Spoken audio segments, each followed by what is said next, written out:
মেয়ের ক্ষেত্রে কি দেখতে হবে? বিষ্ণু বলে তুনকাহুল মারআতু লিআরবা, চারটা জিনিস দেখে নারীদেরকে বিয়ে করা হয়। কয়টা? লিমালিহা, এদের সম্পদ আছে কিনা, ওয়ালি জামালিহা, সৌন্দর্য আছে কিনা, ওয়ালি হাসাবিহা, তার status, academic status, family status, social status এগুলো আছে কিনা। 4 নাম্বার লিদিনিহা, মেয়ের দিনদারি, ধার্মিকতা। বিষ্ণু বলেন ফাযফার বিযাতিদ দ্বীন, এই চারটার মধ্যে থেকে দিনদারিকে প্রাধান্য নিয়ে তুমি বিজয়ী হয়ে যাও। এজন্য যুবক ভাইয়েরা শুধু সৌন্দর্য দেখো না, আজকের সৌন্দর্য 3 বছর পরে 4 বছর পরে খুঁজে পাওয়া যাবে না, কিন্তু মেয়েটা যদি ধার্মিক হয়, ভদ্র হয়, নেককার হয়, তার পেটের ভেতর থেকে জন্ম নেবে বড় বড় আল্লাহর ওলি। এজন্য দিনদারি দেখতে হবে। আর ছেলের ক্ষেত্রে দেখতে হবে 3টা। কয়টা? মেয়ের ক্ষেত্রে আমরা কয়টা দেখলাম? 4টা। এর মধ্যে বেশি গুরুত্ব দিতে হবে কোনটা? দিনদারি। আর মেয়ের বাবা যারা আছেন বা মেয়ের বড় ভাই যারা আছেন, তারা যখন ছেলে খুঁজবেন তারা 3টা জিনিস দেখবেন। 1 নাম্বার, বিষ্ণু বললেন ইযা জাআকুম মান তারদাউনা খুলুকাহু ওয়া দীনাহু ফাযাওইজুহু ওয়া ইল্লা তাফআলু তাকুন ফিতনাতুন ফিল আরদি আও ফাসাদুন আরিদ। এমন কোন ছেলে যদি তোমার কাছে প্রস্তাব নিয়ে আসে, যেই ছেলের মধ্যে তুমি 2টা জিনিস দেখবা, তার চরিত্র ভালো, তার দিনদারিও ভালো, তার কাছে বিয়ে দিয়ে দাও। 3টা জিনিস লাগবে ছেলের ক্ষেত্রে। এর মধ্যে এক হাদিসে 2টা পাওয়া যায়। এক হচ্ছে খুলুক, ভালো আচরণ। দেখতে হবে ছেলেটা গাঞ্জা টানে কিনা, ঠিক কিনা। ছেলেটা মহিলা কলেজ শুরু হলে ওখানে দাঁড়িয়ে ইফটিজিং করে কিনা, 31st নাইটে কোনো মেয়ের ওন্না ধরে টান দেয় কিনা, টেন্ডারবাজি করে কিনা, চাঁদাবাজি করে কিনা, এলাকায় ত্রাস সৃষ্টি করে কিনা। এটা কি মাস্তান ছেলে না ভদ্র ছেলে নাকি নামাজি দেখতে হবে। তাহলে 1 নম্বরে খুলুক, ক্যারেক্টার, এটা দেখে নেবেন। নাম্বার 2, দিনদারি। ক্যারেক্টারে দেখবেন যে অন্য মেয়ের সাথে সম্পর্ক আছে কিনা, এর হাতে মেয়ে দিলে মেয়ে নিরাপদ কিনা, পরে আবার পরকীয়ায় জড়াবে কিনা। এটা হচ্ছে খুলুক, ক্যারেক্টার। 2 নম্বরে দিনদারি, মসজিদে যায় কিনা। মসজিদের সাথে যদি সম্পর্ক থাকে, এর কাছে আমাদের মেয়েদেরকে তুলে দেওয়া যাবে না, চিল্লায় বলেন ঠিক কিনা।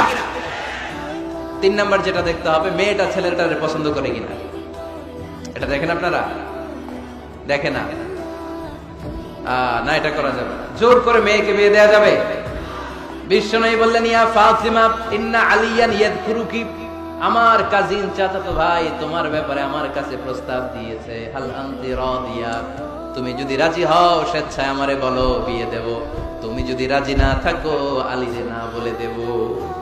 হাল আনতি রাদিয়া, ফাতেমা আলী তো তোরে বিয়ে করতে চায়, তুমি কি রাজি? ফাতেমা রাদিয়াল্লাহু তাআলা আনহা ফাসাকাতা, চুপ থাকলেন। 3 বার বিশ্বনবী জিজ্ঞেস করলেন, কি ভদ্র মেয়ে, কি নারী, সাইয়্যিদাতুন নিসাই আহলিল জান্নাহ, সব নারীদের সর্দারিনী হয়ে জান্নাতে ঢুকবে। বিশ্বনবী 3 বার জিজ্ঞেস করলেন। ফাতেমা রাদিয়াল্লাহু তাআলা আনহা সাকিতা, চুপ রইলেন। আসসুকুতু নিসফুর রিদা, চুপ থাকা সম্মতির অর্ধেক। বিশ্বনবী বুঝলেন যদি রাজি না থাকতো আমার মেয়ে না করে দিত, যেহেতু চুপ আছে, ফাতেমা রাজি আছে। ফাতেমার সম্মতি নিয়ে বিশ্বনবী তার কলিজার টুকরাকে সাইয়েদনা আলীর হাতে তুলে দিলেন। তাহলে মেয়েকে জিজ্ঞেস করতে হবে যে মা, ছেলেটা তোমার পছন্দ কিনা, নাকি জোর করে কবুল? জোর করে কবুল বলানো যাবে? তাহলে মেয়ের ক্ষেত্রে কয়টা জিনিস? কয়টা? ছেলের ক্ষেত্রে মনে থাকবে সবার। বিয়ের মধ্যে কুফু জরুরি। কুফু এটাকে বলে কম্প্যাটিবিলিটি, একরকম হওয়া। এর মধ্যে 2 ধরনের, একটা ম্যান্ডেটরি আর একটা অপশনাল। ম্যান্ডেটরি হচ্ছে রিলিজিয়ন, বর কনের ধর্ম এক হইতে হবে। ছেলে মুসলমান, মেয়ে হিন্দু, বিয়ে হবে এটা? ছেলে বৌদ্ধ, মেয়ে মুসলমান, বিয়ে হবে না। বড় মুসলমান, কনেও। তবে হ্যাঁ, মুসলিম ছেলেরা আহলে কিতাব নারীদেরকে বিয়ে করতে পারবে বিশুরুত, উইথ কন্ডিশনস, কিছু শর্ত সাপেক্ষে। যদি এমন পরিস্থিতি হয়, স্থানীয় মুফতিদের কাছ থেকে জেনে নেবেন কি কি শর্তের আলোকে বিয়ে করতে পারবে। কিন্তু ধর্ম যদি ভিন্ন হয় তাহলে বিয়ে হবে, এটা কম্পালসারি, এটা লাগবেই। আর যেটা অপশনাল, এটা হচ্ছে social status, financial status, natural defect. Like প্রধানমন্ত্রীর ছেলে যদি মুচির মেয়েরে বা মেথরের মেয়েরে বিয়ে করে, বিয়েটা জায়েজ, কিন্তু এই বিয়ে টিকার কথা না, কারণ স্ট্যাটাসে মিলার দরকার আছে না নাই। আবার ছেলে খুব সুস্থ, মেয়ের 1 চোখ নাই 2 হাত নাই, বিয়ে যদি করেও টিকার কথা না। ফ্যামিলিতে কানা ঘুষা হবে, মেয়েটারে কষ্ট দেওয়া হবে, বলা হবে তোরে করুণা করা হয়েছে, ঝামেলা আছে না নাই। এজন্য শরিয়া বলেছে খুফু, দ্য কম্প্যাটিবিলিটি, যতটুকু সম্ভব তাদের স্ট্যাটাস মিলিয়ে বিয়ে দেওয়ার দরকার আছে না নাই?